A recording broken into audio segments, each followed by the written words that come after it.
अच्छे से अपनी पढ़ाई भी कर रहे हों। स्वागत है आप सभी का द मैथ्स 247 में। आज की इस वीडियो में हम टॉप 10 चैलेंजिंग क्वेश्चंस करने वाले हैं। जैसा कि आप सब लोग जानते हैं, लास्ट वीडियो में भी हमने वही टॉप 10 क्वेश्चंस किए हैं जो एआई बेस्ड हैं, और आप क्वेश्चंस का लेवल देख के आपको पता लग गया होगा कि किस तरीके के क्वेश्चन हमसे पूछे जाते हैं। और आज का ये हमारा इन चैलेंजिंग क्वेश्चंस का पार्ट 2 है। 10 क्वेश्चन हमने इस पार्ट में लिए हैं। आपके कितने नंबर आते हैं, आप कितने क्वेश्चंस को सही कर पाते हो, वो आप कमेंट सेक्शन में अपना स्कोर जरूर लिखना। तो मेरा टारगेट यही है कि आप सभी लोगों को बहुत अच्छे लेवल के क्वेश्चंस भी कराए जाए, बहुत मॉडरेट लेवल के क्वेश्चंस भी कराए जाए, और इजी क्वेश्चंस तो आप लोग कर ही लोगे। तो मेरा टारगेट यही है कि आपका जो स्कोर है, जो आपकी प्रिपरेशंस का लेवल है, वो बूस्ट करा जाए। ऐसा नहीं कि मैं आपको हल्के हल्के क्वेश्चंस कराता रहूं, आप उन क्वेश्चंस को करते रहो और आपको लगे कि 10 में से 10 क्वेश्चन हो गए भैया सेट में, तो सब कुछ ठीक चल रहा है। ऐसा नहीं है। क्वेश्चंस का लेवल आप देखोगे, इस तरीके के क्वेश्चन पूछे जाते हैं। तो हम आज की इस वीडियो में वही शुरुआत कर रहे हैं। आपको पता है लास्ट हमने क्लास में 10 क्वेश्चंस किए थे। कुछ लोगों ने अपना स्कोर भी लिखा था, उसमें से कुछ लोगों ने नहीं लिखा था। तो मैं आप सभी लोगों से रिक्वेस्ट करूंगा कि आप सभी लोग अपना स्कोर जरूर लिखा करें। इससे मुझे ये पता चलता है कि मुझे क्वेश्चंस का लेवल किस तरीके से रखना है, किस तरीके से नहीं रखना। तो आज की इस वीडियो की शुरुआत करते हैं, और इसमें जो पहला हमारा क्वेश्चन है उस पर बात करते हैं। पहला जो क्वेश्चन है वो क्या है, देखो पहला क्वेश्चन है हमारा। A group of men decided to do a job in 4 days, but since 20 men dropped out every day, the job completed at the end of 7 days. How many men were there at the beginning? ये कह रहा है कि पुरुषों के एक समूह में 4 दिनों में एक काम पूरा करने का फैसला लिया, लेकिन चूंकि हर दिन 20 जो मतलब 20 लोग हैं वो काम छोड़ देते हैं, इसलिए काम 7 दिन के अंत में पूरा होता है। तो शुरुआत में कितने आदमी की, ये हम बताना। देखो आसान क्वेश्चन है, ये थोड़ा आसान क्वेश्चन है, आप आराम से कर सकते हो। आप बेसिक से भी कर सकते हो इस क्वेश्चन को बहुत आराम से। समझो पहले एक बार। मैं मान लेता हूँ कि जो शुरू में थे वो एन लोग थे। उन एन लोगों ने 4 दिन में काम करने का डिसाइड किया। अब उसमें पहले दिन तो एन लोग आए, दूसरे दिन क्या हुआ, 20 लोग माइनस हो गए, यानी कि एन माइनस 20 आए होंगे। फिर अगले दिन 20 लोग माइनस हो गए तो एन माइनस 40 आए होंगे। फिर अगले दिन माइनस हो गए कितने लोग, 20 लोग, तो एन 60 आए होंगे, एन माइनस 60। फिर अगले दिन माइनस हो गए तो एन माइनस 80 आए होंगे। फिर अगले दिन माइनस हो गए तो एन माइनस 100 आए होंगे। फिर अगले दिन भी माइनस हुए तो 100 कितने आए होंगे, 120 आए होंगे लोग। यानी पहले दिन एन लोग थे, उससे दिन 20 कम हुए, फिर 20 कम हुए, फिर 20 कम हुए, इसी तरीके से 7वें दिन तक 20 लोग कम होते गए। तो आप मुझे बस इसको सोल्व कर लो, यहाँ से एन की वैल्यू निकालनी है हमें। ये हो जाएगा 4n इज इक्वल टू, ये हो जाएगा 7n, और जब आप इसको ऐड करोगे तो ये निकल के आएगा आपका 420।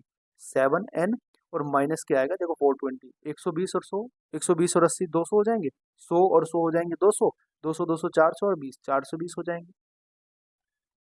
यहाँ से जब आप सॉल्व करोगे तो ये हो जाएगा आपका 3n इज इक्वल टू 420, और जो n की वैल्यू आपकी निकल के आएगी वो आएगी 140। यानी मैं कह सकता हूँ कि शुरुआत में जो लोग थे वो 140 लोग थे। तो आंसर सी ऑप्शन आपका आंसर हो जाएगा। अगले प्रश्न की बात करते हैं। अगला प्रश्न क्या है, अगला प्रश्न है, देखो अलजेब्रा का क्वेश्चन है और आसान क्वेश्चन है अगर आपको फॉर्मूला आता है तो। फॉर्मूला क्या है, आप सभी लोगों को मैंने बताया था, इस तरीके के 4 फॉर्मूले होते हैं। उसमें से एक लास्ट वाला जो फॉर्मूला है वो यही है जो हमें दिया हुआ है। देखो एन क्यूब प्लस के Y cube Z cube minus 3xyz is equal to, जो हमें यहाँ फॉर्मूला लगाना है वो फॉर्मूला क्या है, वो है x प्लस के वाई प्लस के जेड अपॉन 2 हो जाएगा, इंटू इंटू क्या हो जाएगा, x माइनस वाई का whole square plus y minus z का whole square plus z minus x का होल स्क्वायर। ये क्वेश्चन, ये फॉर्मूला आपको पता होगा, बस इसमें वैल्यू पुट कर दो और आंसर आ जाएगा। जब आप इसको ऐड करोगे देखो 1 और 0 1 हो जाएगा, और 9 10 हो जाएंगे, 10 का 0 हो जाएगा, हासिल आपका हो जाएगा 1। 6 और 5 हो जाएंगे 11, 11 और 3 हो जाएंगे आपके 14, 14 और 1 हो जाएंगे 15 का 5 हो जाएगा, हासिल लगा 1। 3 और 3 6 और 3 9 और 1 10 हो जाएगा, यानी कि 1050/2 गुणा इंटू लगा दो। x में से y जाएगा, अगर x में से y माइनस करेंगे तो 11 आएगा, और 11 का स्क्वायर कितना हो जाएगा 120 प्लस। अब आप क्या करोगे, y में से z घटा दो, y में से अगर z घटाएंगे तो कितना आएगा, 11 ही बचेगा, तो 11 का स्क्वायर कितना हो जाएगा 121 प्लस। जब आप x z में से x माइनस करोगे तो कितना आएगा आपका 22 आएगा, 22 का स्क्वायर होगा 484। ठीक है, अब इसको आप सोल्व कर लो। जब 2 से ये कटेगा तो आंसर आएगा 525 मल्टीप्लाई, इसको ऐड कर दो, 4 और 1 5, 5 और 1 6, यानी कि यूनिट पे 6 आ रहा है, और यूनिट पे अगर 6 आ रहा हो तो यूनिट की मल्टीप्लाई करेंगे तो यूनिट डिजिट कितना आएगा, यूनिट डिजिट 0 आएगा, और यूनिट डिजिट 0 केवल और केवल एक ही उत्तर में है, वही उत्तर है आपका। उत्तर क्या है आपका, ए ऑप्शन।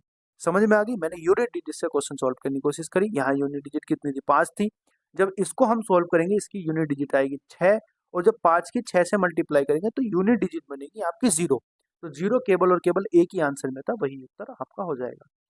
अगले प्रश्न की मैं बात करता हूँ, अगला प्रश्न क्या है, देखो अगला प्रश्न क्या है, अगला प्रश्न है the sum of two numbers is 528 and their HCF is 33, then possible numbers of pair कितने होंगे।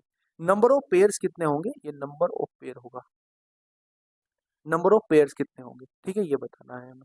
तो दो संख्याओं का योग कितना है, दो संख्याओं का योग है 528, उनका जो एचसीएफ है वो है 33, उनका योग बताना, संख्याओं का संभावित योग कितना होगा।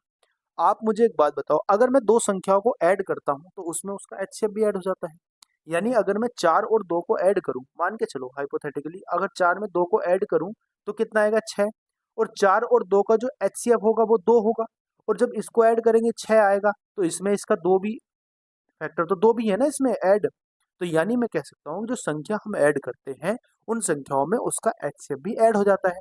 और अगर मैं संख्या को एचसीएफ से डिवाइड कर दूं, अगर मैं संख्या को एचसीएफ से ही डिवाइड कर दूं तो जो नंबर निकल के आएगा उस नंबर के हमें कितने पेयर बन सकते हैं वो बताने हैं। देखो समझो एक बात को आप, जब आप इसको समझोगे, आप मुझे एक बात बताओ, अगर मैं इसको डिवाइड कर देता हूँ, देखो अगर मैं 528 को मैं डिवाइड कर देता हूँ 33 से, तो जो मेरा आंसर निकल के आएगा वो निकल के आएगा 16। अब ये 16 के मुझे पेयर बताने हैं कि कितने ऐसे पेयर बन सकते हैं जो आपस में कोप्राइम हो, क्योंकि कोप्राइम होंगे नंबर, आपस में कोप्राइम नंबर होंगे। जैसे मैं 2 और 4 और 2 को मैंने अभी लिया था ना, 4 और 2 दो, दो, दो नंबर लिए थे, अगर इसके मैं एचसीएफ से डिवाइड कर देता हूँ तो इसका एचसीएफ, इसका जो इनकी जो मल्टी ऐड होके आएगा वो 6 आएगा, और अगर मैं इसके एचसीएफ से डिवाइड कर देता हूँ तो 3 आएगा, यानी 3 के ऐसे पेयर मुझे बताने हैं, ऐसी संख्या मुझे बतानी है जिनका योग 6 होगा। तो 3 के ऐसे पेयर बनाने पड़ेंगे, 3 संख्या जिनका योग 3 हो, ऐसे पेयर बनाने पड़ेंगे जो आपस में कोप्राइम हो, मतलब उसमें कोई भी चीज कॉमन ना हो, क्योंकि जो कॉमन होगी वो एचसीएफ होगा, और हमने एचसीएफ से ऑलरेडी डिवाइड कर दिया, तो अगर एचसीएफ से ऑलरेडी डिवाइड कर दिया तो संख्या एचसीएफ नहीं, संख्या का जो रिजल्टेंट है उसमें एचसीएफ नहीं आएगा। समझो बात को। जब आप इस 16 के पेयर बनाओ, देखो आप 16 के जब पेयर बनाओगे तो काफी सारे पेयर बन सकते हैं, मैं आपको पेयर ही बता देता हूँ कितने बनेंगे। देखो पेयर कितने बनेंगे, एक हो जाएगा 15 और 1, ठीक है, एक हो जाएगा 14 और 2, ठीक है, एक हो जाएगा 13 और 3, ठीक है, एक हो जाएगा 12 और 4, एक हो जाएगा 11 और 5, 10 और 6, 9 और 7, 8 और 8, बाकी सब रिपीट हो जाएंगे। अब आप मुझे बताओ, क्योंकि ये संख्या जो है इसके मुझे कोप्राइम नंबर बताने हैं, कोप्राइम इसलिए बताने हैं क्योंकि मैंने इसके एचसीएफ से ऑलरेडी मैंने डिवाइड कर दिया है। अगर एचसीएफ से डिवाइड कर दिया है तो संख्याओं के बीच में कोई एचसीएफ यानी कि कोई कॉमन फैक्टर नहीं आना चाहिए। आप मुझे बताओ 5 और 1 में कुछ कॉमन है, नहीं है, तो यानी कि ये पेयर हो सकता है। मैं जो जो पेयर हो सकते हैं उसको मैं ग्रीन से सर्कल कर देता हूँ, ये पेयर हो सकता है। बात आ गई समझ में, बिल्कुल। 4 और 2 पेयर हो सकता है, नहीं हो सकता, क्यों नहीं हो सकता, क्योंकि इसमें 2 कॉमन आ जाएगा, और जो कॉमन होगा वो एचसीएफ होगा, एचसीएफ से हम ऑलरेडी डिवाइड कर सकते हैं, तो एचसीएफ हमें नहीं चाहिए, यानी कि ये नहीं हो सकता। 3 और 13 हो सकता है, इसमें कोई कॉमन नहीं है, यानी ये हो सकता है। बात आ गई समझ में। 12 और 4 हो सकता है, इसमें भी कॉमन आएगा, ये भी नहीं हो सकता। 11 और 5 हो सकता है, बिल्कुल हो सकता है, ये आंसर हो सकता है आपका। 10 और 6 हो सकता है, ये नहीं हो सकता क्योंकि इसमें भी 2 कॉमन आ जाएगा। 9 और 7 हो सकता है, बिल्कुल हो सकता है क्योंकि इसमें कोई कॉमन नहीं आएगा। 8 और 8 हो सकता है, नहीं हो सकता। यानी कितने पेयर हैं, 1 2 3 और 1 4, 4 ऐसे पेयर बन सकते हैं जिनकी संख्याओं का, अब इसमें संख्या अगर आपसे पूछ ली जाए कि संख्या क्या होगी, देखो अगर 15 और 1 का पेयर बन रहा है तो 15 गुणा 33 और 1 गुणा 33 नंबर हो जाएगा। 15 और 33 हो जाएगा 495 और 33 और 1 कितना हो जाएगा 33। और जब इसको आप ऐड करोगे तो कितना आएगा 5528 आएगा। यानी इसी तरीके से संख्या आ जाएगी। बात आगे समझ में कि नहीं आगे? तो चलिए शुरुआत करते हैं अपने अगले प्रश्न की। ठीक है, अगले प्रश्न की बात करते हैं। अगला हमारा प्रश्न क्या है, देखो अगला प्रश्न क्या है। अ mobile can be purchased on cash payment of 1500 but the same mobile can also purchased on the cash down payment of 350 and rest can be paid in 3 equal installment of 400 for next 3 year. Find the rate of simple interest कितना होगा, simple interest का rate कितना होगा। देखो इसका एक मैं आपको दो तरीके हैं इसको, एक तो आप देखते ही आंसर लगा दोगे अगर आपके अंदर थोड़ा सा कॉमन सेंस है तो, और दूसरा है आपका इसका फॉर्मूला। इसका फॉर्मूला क्या होता है मैं आपको इसका एक बार फॉर्मूला बता देता हूँ। मैं आपको इसका एक बार फॉर्मूला बता देता हूँ। आपको अगर आप फॉर्मूले से जाओगे तो बहुत आसानी से आप कर सकते हो, क्योंकि ऐसा होता है कभी कभी क्वेश्चंस का लेंदी क्वेश्चन आ जाता है। जैसे ये थोड़ा लेंदी क्वेश्चन है तो आप इसको डायरेक्ट नहीं कर सकते। तो मैं आपको इसका एक बार फॉर्मूला बता देता हूँ। आपको इसका फॉर्मूला क्या होता है, देखो इसका फॉर्मूला होता है, हमें क्या निकालना, रेट ऑफ इंटरेस्ट। तो ये होता है R/100, R/100 मल्टीप्लाई जो पेमेंट हमें देना है, यानी कि जिसकी इंस्टॉलमेंट के रूप में हमें भुगतान करना है। इंस्टॉलमेंट के रूप में किसका भुगतान करना, आप मुझे बताओ। ये 1500 है, ये आप 350 डाउन पेमेंट कर दिया तो भुगतान कितने का करना, 1150 का भुगतान करना पड़ेगा। ये जो 1150 है ये पेमेंट वो है जिसका मुझे भुगतान करना है किस्तों के रूप में, तो ये आ जाएगा यहाँ पे ये भुगतान वाला पेमेंट। ठीक है, माइनस माइनस घटा देना है इसमें से जितना तुम्हारा क्या जा रहा है, जितनी तुम्हारी इंस्टॉलमेंट जा रही है। इंस्टॉलमेंट कितनी जा रही है आपकी, 400 रुपये जा रही है। 400 रुपये माइनस कर देंगे, 400 रुपये माइनस कर देंगे और मल्टीप्लाई कर देंगे इसके टाइम से। कितना टाइम है, 3 ईयर का टाइम है। और बराबर हो जाएगा जो पेमेंट जो हमें एक्स्ट्रा रुपए देने पड़े। एक्स्ट्रा रुपए कितने देने पड़े आप मुझे बताओ। ये हो जाएगा देखो 4 या 1200 रुपये ये हो जाएंगे, 350 रुपये ये हो जाएंगे, तो ये हो जाएंगे 1550। और पेमेंट कितने का था, मोबाइल था कितने का, 1500 का, और देने कितने पड़े 1550। तो यानी कि जो फालतू पेमेंट देना पड़ा, जो अधिक पेमेंट हमें देना पड़ा वो 50 रुपये देना पड़ा। तो ये जो बराबर में आएगा ये 50 के बराबर आ जाएगा, यानी कि जो फालतू पेमेंट है उसकी। बात आ गई इतनी समझ में। अब इसको आप सोल्व कर दो। कैसे सोल्व करोगे, देखो इसको माइनस करोगे तो 0 आएगा, ये आएगा 4 और ये आएगा 7। इसकी मल्टीप्लाई कर दो आप 3 से और ये हो जाएगा मल्टीप्लाई R/100 हो जाएगा 100 बराबर कितना हो जाएगा 50। आगे बात समझ में, ये 0 से ये 0 कट जाएगा। ठीक है, बात आगे समझ में। अब इसकी मल्टीप्लाई आप कर दो, ये 500 हो जाएगा। ये हो जाएगा 500 बटे 3 चौक 12 का 2, 7 या 21, 21 और 1 22 हो जाएगा। ठीक है, जब इसको आप डिवाइड करोगे एक बार तो ये लगभग लगभग 2 बार जाएगा आपका, है ना। ये R है, समझना, ये R की वैल्यू है। R की वैल्यू लगभग लगभग 2 बार जाएगा, और 2 बार जाएगा तो कितना बचेगा, ये हो जाएगा भैया आपका, ठीक है, ये हो जाएगा आपका कितना, बात आ रही है समझ में कि नहीं आ रही। अगर मैं, हाँ ठीक है, ये बचेगा ना आपका 50। ये थोड़ी सी गड़बड़ होगी हमसे, थोड़ी सी गड़बड़ क्या होगी बताऊँ, ये 5 है, थोड़ी सी ये गड़बड़ हो गई। ये है आपका जो नंबर बचेगा यहाँ से वो बचेगा 750 मल्टीप्लाई जब 0 बचेगा और ये बचेगा 5, ये हो जाएगा 750 हो जाएगा। और जब आप इसको सोल्व करोगे दोस्तों, जब आप इसको सोल्व करोगे तो मैं आपको इसको डायरेक्ट सोल्व करके बता देता हूँ एक बार। 0 से 0 कट जाएगा, ये बचेगा आपका 5 से, अगर मैं इसको काटूंगा तो 5 से ये हो जाएगा 10, और 5 से इसको काटूंगा ये कितना हो जाएगा 15, सॉरी हाँ 15×5 = 75। तो अभी कितना हो जाएगा 15×45 और 100/45, यानी कि R बराबर आ जाएगा 100/45। 100/45 को अगर आप और सोल्व करोगे तो हो जाएगा 50/9, यानी सॉरी 20/9। कितना हो जाएगा 20/9, 20/9 हो जाएगा। और आप और अगर इसको फर्दर सोल्व करोगे तो कितना आएगा, ये आएगा 2/2/9%। 2/2/9%, यानी कि सी आपका इसका उत्तर हो जाएगा। आप इसको देख के आंसर लगा सकते हो। कैसे लगा सकते हो मैं आपको बताता हूँ कैसे। आपको पता है 1500 रुपये की वैल्यू थी, और अगर मैं उसको किस्तों में देता हूँ तो मुझे वो कितने की पड़ रही है, 1550 की पड़ रही है। यानी कि जो मुझे ब्याज देना पड़ रहा है वो 50 रुपए का ब्याज देना पड़ रहा है, और 1500 रुपये 50 का ब्याज देना पड़ रहा है। यानी कि जो ब्याज परसेंटेज होगी वो कहीं ना कहीं बहुत कम होगी, 1-2% के आसपास होगी। तो 1-2% के आसपास होगी तो 24% तो हो नहीं सकती, 13% भी नहीं हो सकती, 34% भी नहीं हो सकती, तो 2% वाला आंसर हो जाएगा, लमसम 2%, 2 से ही 2/9% का। आगे बात समझ में, तो इस तरीके से आप इसको बहुत आसानी से कर सकते थे। अगले प्रश्न की मैं बात करता हूँ। अगला प्रश्न क्या है? अगला प्रश्न है हमारा बी स्क्वायर ए स्क्वायर बराबर बी बाई, ठीक है, बी स्क्वायर बराबर C Z plus A X, C square बराबर A X plus B Y.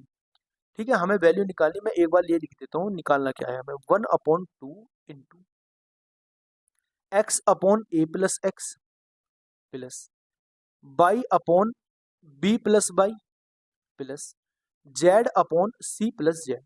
इसकी हमें वैल्यू निकालनी, और हमें दिया क्या है, ए स्क्वायर बराबर Y Y B plus C Z, B square बराबर C Z plus A X, C square बराबर A X plus B Y. ठीक है, अब इस तरीके के क्वेश्चन में मैं क्या करता हूँ कि एक्स बराबर बाई बराबर जेड बराबर 1 मान लेता हूँ, ठीक है, और ए बराबर बी बराबर सी बराबर 2 मान लेता हूँ। आगे बात समझ में, देखो सेटिस्फाई कर पा रहा है कि नहीं कर पा रहा है। देखो बी बराबर कितना है, बी बराबर 2 है यानी कि 4 हो जाएगा, ए बराबर 2 है यानी कि 4 हो जाएगा, बी बराबर कितना है, 2 है, प्लस ए बाई बराबर कितना है, 1 है, प्लस सी बराबर 2 है, और जेड बराबर कितना है, 1 है। देखो 4 बराबर 4 आ रहा है यानी कि सेटिस्फाई कर रहा है। तो जो वैल्यू मैंने ली इनकी वो सही ली, बस इसमें आप इनकी वैल्यू रख दो, कितना आंसर आ जाएगा, ये आ जाएगा 1/2, ठीक है, इंटू 1/3 हो जाएगा, क्योंकि 2 और प्लस 1 3 हो जाएगा, प्लस ये भी 1/3 हो जाएगा, प्लस ये भी 1/3 हो जाएगा। जब आप इसको ऐड करोगे तो 3 कितना हो जाएगा, 3/3 हो जाएगा, 3/3 यानी कि 1/2 इंटू 3/3 हो जाएगा, 3/3 से 3 कट जाएगा, तो आंसर क्या आ जाएगा, आंसर आ जाएगा 1/2, यानी जो सी ऑप्शन होगा वो हमारा सही होगा। आ रही है बात समझ में कि नहीं आ रही है? अगले प्रश्न पे चलते हैं। अगला प्रश्न क्या है, देखो अगला प्रश्न क्या है, अच्छा प्रश्न है, और ये आपको बहुत अच्छा प्रश्न है, मतलब कहने का ये है। इसमें दिया हुआ है दोस्तों कि x की पावर 4 प्लस 1/x⁴ बराबर हमें दिया हुआ है 2207। आगे बात समझ में कि नहीं आ रही? ये हमें दिया हुआ है और हमें निकालना क्या है, x minus Y, sorry x-1, x-2, x-3, x-4, x-5, x-6। ठीक है, बात आगे समझ में। अगर मैं यहाँ से एक्स स्क्वायर प्लस 1/x² की वैल्यू निकालता हूँ तो कैसे निकालते हैं, इसमें 2 जोड़ेंगे, इसमें अगर हम 2 जोड़ेंगे तो ये हो जाएगा 9, 2209, और इसका कर देंगे अंडर रूट, तो जो निकल के आएगा वो निकल के आएगा 47, तो ये 47 का स्क्वायर होता है। अगर यहाँ से मैं x प्लस 1/x की वैल्यू निकालने जाऊँ तो क्या आएगा, ये आएगा 49 का अंडर रूट, 49 का अंडर रूट बराबर होता है 7। यानी मैं कह सकता हूँ कि x प्लस 1/x बराबर जो हो जाएगा वो हो जाएगा 7। अगर मैं यहाँ से एक बात करूँ, एक्स स्क्वायर प्लस के 1 = 7x हो जाएगा, या मैं एक बात कह सकता हूँ एक्स स्क्वायर माइनस के 7x प्लस के 1 = 0 हो जाएगा, या दूसरी बात मैं ये भी तो कह सकता हूँ कि एक्स स्क्वायर माइनस के 7x = 1 हो जाएगा, वो भी माइनस के। ये बात कह सकता हूँ कि नहीं कह सकता, बोलेंगे भैया कह सकते हैं। आगे की बात समझो, आगे की बात समझो आप, हमें क्या दिया हुआ है, हमें दिया हुआ है x माइनस के 1 इंटू एक्स माइनस के 2 इंटू एक्स माइनस के 3 इंटू एक्स माइनस के 4 इंटू एक्स माइनस के 5 इंटू एक्स माइनस के 6, ये हमें दिया हुआ है। आप ऐसा पेयर बनाओ, ऐसा 2 पेयर बनाओ जिससे उनका जो सम आए वो 7 आए। देखो 7 किस किस से आ सकता है, 1 और 6 से आ सकता है, तो आप 1 और 6 का पेयर बना दो। 1 और 6 का जब पेयर बनाएंगे तो क्या बनेगा, 1 और 6 का जब पेयर बनाएंगे तो क्या बनेगा बोलो, 1 और 6 का जब पेयर बनाएंगे तो हो जाएगा आपका एक्स स्क्वायर माइनस के 7x हो जाएगा, और 6 कम 6 प्लस के 6 हो जाएगा। आगे बात समझ में कि नहीं आती? ठीक है, आप 2 का पेयर 5 के साथ बनाओ तो ये कितना हो जाएगा, एक्स स्क्वायर माइनस के 7x प्लस के कितना हो जाएगा, 2 पंजे 10 हो जाएगा। ये बात भी समझ में आ गई होगी। इंटू आप 3 और 4 का पेयर बनाओ तो 3 यानी कि एक्स स्क्वायर माइनस के 7x हो जाएगा, और 4 यानी कि 12 हो जाएगा। बात आ गई समझ में। अब एक्स स्क्वायर माइनस 7 की वैल्यू हमारे पास है, एक्स स्क्वायर माइनस 7 की वैल्यू -1 है, तो यहाँ पे -1 वैल्यू रख दो, ये हो जाएगा -1, और 6 कितना हो जाएगा, ये हो जाएगा +5। मैंने डायरेक्ट लिख दिया मल्टीप्लाई, यहाँ -1 और 10 कितना हो जाएगा, -9 हो जाएगा, यानी कि 9 मल्टीप्लाई यहाँ -1 है और ये हो जाएगा 10, तो ये हो जाएगा कितना, 11। इसको आप मल्टीप्लाई कर दो, 9 पंजे कितना हो जाएगा, 45, और 45 की मल्टीप्लाई 11 से करनी, तो 11 पंजे 55 का 5 हो जाएगा, 11 चौक 44 और 5 49, यानी कि 495 हमारा इसका सही उत्तर हो जाएगा। आगे बात समझ में कि नहीं आ गई? अगले प्रश्न पे हम चलते हैं। अगला प्रश्न क्या है, देखो अगला प्रश्न क्या है, अगला प्रश्न है 9 men can complete a piece of work in 8 days, 12 women can complete a piece of work in 12 days, and 36 child can do it in 5 days. 4 men, 12 women and 20 child do the work for 2 days. If the remaining work be completed by men only in 1 day, how many men are required? ये बता रहा है कि 9 पुरुष, ये 9 है, ये 9 है, ठीक है। 9 पुरुष एक काम को 8 दिन में पूरा कर सकते हैं, 12 महिलाएं उस काम को 12 दिन में पूरा कर सकती हैं, 36 बच्चे उस काम को 5 दिन में पूरा कर सकते हैं, और 4 पुरुष 12 महिलाएं 20 बच्चे 2 दिन का तक काम करते हैं, और शेष काम को पुरुषों के द्वारा 1 दिन में कंप्लीट कर दिया जाता है। तो कितने पुरुष की जरूरत पड़ेगी ये बताना है, ठीक है। आप मुझे बताओ, 9 मैन है, 9 इंटू एम लिख दूं मैं, और मल्टीप्लाई ये 8 दिन में वो काम पूरा कर रहे हैं, बात आ गई समझ में। और वही काम 12 वुमेन 12 दिन में ही पूरा कर रही हैं, और वही काम दोस्तों कितने बच्चे, 36 बच्चे कितने दिन में पूरा कर रहे हैं, 5 दिन में पूरा कर रहे हैं, काम तो बराबर है। ये आपको मैंने सोल्व करना बताया था, यहाँ से आप रेशियो निकाल सकते हो, किसका रेशियो निकाल सकते हो, इनका इफिशियंसी का रेशियो निकाल सकते हो, मैन वुमेन और चाइल्ड का। कैसे, देखो आप इसको किससे काटो, आप इससे काटो किससे, 4 से काटो, 4 दूनी 8 हो जाएगा, 4 तिया 12 हो जाएगा, 4 नम 36 हो जाएगा, बात आ गई समझ में। 3 से काटो आप, 3 से कट जाएगा ये 3 बार, 3 से कट जाएगा ये 3 बार, और 3 से ये कट जाएगा आपका 3 बार। आगे बात समझ में कि नहीं आ गई? अब कितना हो जाएगा, 3 दूनी 6m हो जाएगा, 6m इज इक्वल टू कितना हो जाएगा, 12 वुमेन इज इक्वल टू कितना हो जाएगा, 3 पंजे 15, क्या 15 चाइल्ड, ठीक है। अब अगर m की वैल्यू निकालनी है तो 12 और 15 की मल्टीप्लाई करनी पड़ेगी, तो यानी मैं कर दूं 12 गुणा 15, रेशियो निकाल दूंगा मैं इनका डायरेक्ट। अगर मुझे वुमेन की निकालनी तो 15 गुणा 6 करना पड़ेगा, यानी कि 6 गुणा 15 करना पड़ेगा। आगे बात समझ में। और अगर मुझे चाइल्ड की निकालनी तो 12 गुणा कितना करना पड़ेगा, 6 करना पड़ेगा। आप इसको सोल्व कर लो, देखो जब आप इसको सोल्व करोगे तो देखो पूरा पूरा 6 से कट जाएगा, 6 दूनी 12 हो जाएगा, 6 से ये कट जाएगा, और 6 दूनी 12 ही हो जाएगा, मतलब 6 से ही कट जाएगा, 12 बचेगा। 3 से काटो आप, 3 से कितने बार कट जाएगा, 5 बार कट जाएगा, 3 से कट जाएगा 5 बार, 3 से कट जाएगा आप 4 बार। तो जो रेशियो निकल के आएगा वो रेशियो कितना निकल के आएगा, जो महिलाएं मतलब वुमेन और मैन और चाइल्ड का जो रेशियो निकल के आएगा वो निकल के आएगा 10 रेशियो, कितना निकल के आएगा, 10 रेशियो 5 रेशियो कितना आएगा, 4। ये हमारा उसका रेशियो निकल के आ गया। बात आ रही है समझ में कि नहीं आ रही दोस्तों? अब रेशियो निकल के आ गया हमारा इनके एफिशिएंसी का। अब हमें क्या निकालना है, हमें टोटल वर्क निकालना है। टोटल वर्क निकाल दो आप, 9 आदमी किसी काम को 10 दिन में 10 की इफिशियंसी से 8 दिन में करते हैं, तो टोटल काम कितना हो जाएगा, 720। 720 हमारा ये टोटल काम हो गया। आगे बात समझ में कि नहीं आ गई? अब थोड़ी सी जगह हमारे पास बची है और मैं इसको बताता हूँ आपको आगे की बात। 4 पुरुष का मतलब कितना होता है, 40, 4 पुरुष, ठीक है। अब टोटल काम कितना है ये देखो, पहले टोटल काम है 720।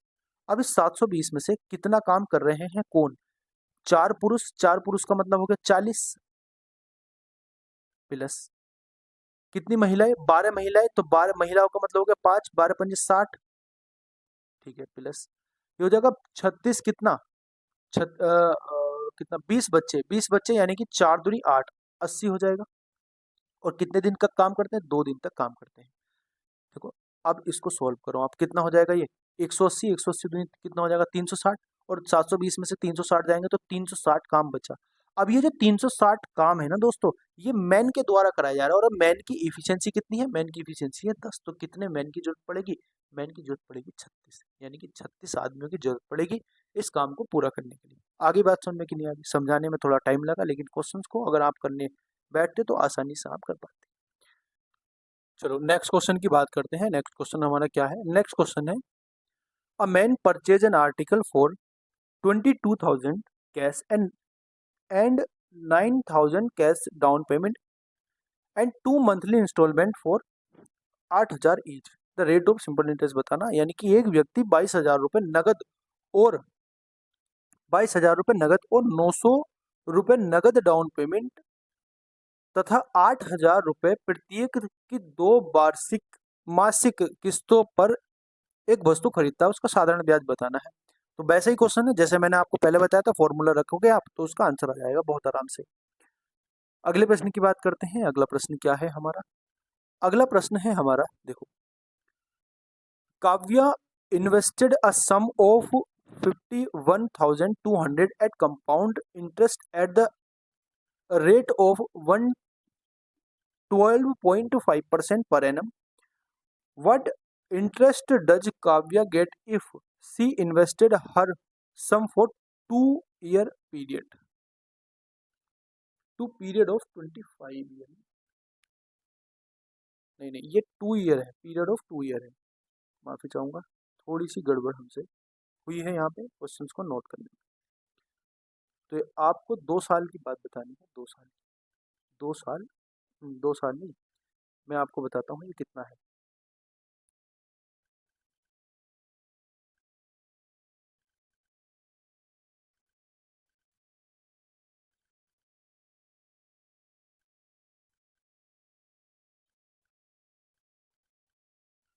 ये जो टाइम पीरियड है, ये जो टाइम पीरियड है आपका, वो है दोस्तों, टाइम पीरियड है आपका, वो है आपका 2 साल, 2 सही 2/9 मंथ, 2 सही 2/9 मंथ। माफी चाहूंगा थोड़ी सी।